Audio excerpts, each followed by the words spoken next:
नमस्कार दोस्तों, मैं हूं उबैद खान एडवोकेट और आज हम एक और कानून की जानकारी के साथ आपके समक्ष उपस्थित हैं। समस्या कुछ इस प्रकार है। एक पति और पत्नी यानी कि मुस्लिम शादीशुदा जोड़ा जिसकी अभी हाल ही में लगभग 2 साल पहले शादी हुई थी। मुस्लिम जोड़े में पति और पत्नी के बीच में किसी बात को लेकर विवाद हुआ। उनके आपसी रिश्ते अच्छे नहीं रहे। 1 साल तक मनमुटाव विवाद बना रहा, जिसके चलते पति ने पत्नी को अपने घर से निकाल दिया। पत्नी अपने घर चली गई यानी मायके में जाकर बैठ गई। इस बात को लगभग 1 साल का समय व्यतीत हो गया। अब जो लड़की पक्ष है यानी कि महिला का जो परिवार वाले हैं, वो आपसी सहमति से तलाक करवाना चाहते हैं। यानी लड़की जो है वो अपने पति के साथ रहना नहीं चाहती, कि जो लड़का है वो भी अपनी पत्नी के साथ में रखना नहीं चाहता।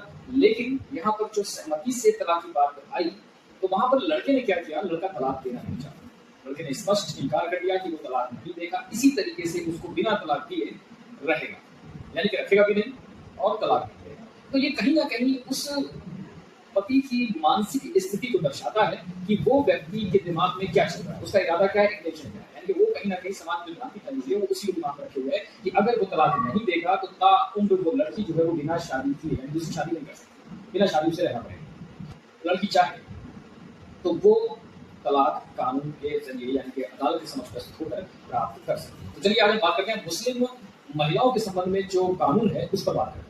The resolution of Muslim marriage act 1939। जी हाँ दोस्तों, ये 1939 का एक्ट है। 1939 का जो मुस्लिम विवाह विघटन अधिनियम है, इसमें जो आधार दिए गए हैं उन आधारों के जरिए अगर कोई मुस्लिम महिला अपना विवाह विच्छेद यानी कि तलाक लेना चाहती है तो वो प्राप्त कर सकती है।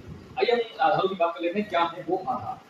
सबसे पहला आधार जो है वो है 4 साल से अगर पति का कोई ठौर ठिकाना प्राप्त नहीं है यानी उसका कोई अता पता नहीं है, तो मुस्लिम महिला अपनी विवाह विच्छेद करवा सकती है, अदालत के समक्ष प्रस्तुत होकर आवेदन देकर। अब हम बात करते हैं दूसरे आधार। 2 साल तक अगर उसका पति यानी शौहर उसका भरण पोषण करने में असमर्थ है। हालांकि इसमें एक कंडीशन लागू होती है, वो हम बाद में बात करेंगे। फिलहाल तो अभी हम आधार की बात करेंगे। दूसरा जो आधार है वो है 2 साल तक।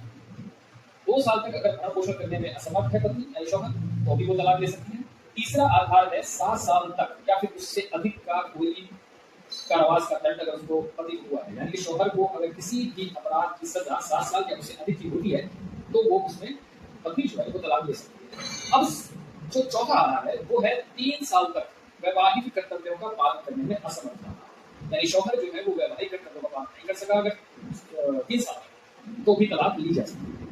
5वां आधार है विवाह के समय अगर इम्पोर्टेंस मतलब नपुंसक, तब भी तलाक ली जा सकती है। अगला जो छठा आधार है वो है 2 साल तक उन्मत्त यानी कि इंसेन यानी कि पागलपन की अगर कंडीशन में रहा है तो भी तलाक